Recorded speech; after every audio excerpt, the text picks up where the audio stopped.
আমি এখন কোথায় আছি, কেন আছি, আপনারা কেউ কি বলতে পারবেন?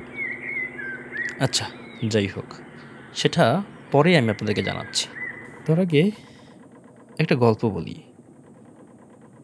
একটা ভাবনা বলি নিজেকে নিয়ে। জীবনকে প্রশ্ন করি, ও জীবন, ছোট্ট এই অনিশ্চিত জীবন, তোর মন কি চায়? আমার জীবন বলে, আমি কখনোই আফসোস করতে চাই না। যেটা ভালো লাগে সেটা ব্যর্থ হলেও যেন করি। কেন করি জানেন? মৃত্যুর পূর্বে যেন নিজেকে দোষারোপ না করা লাগে।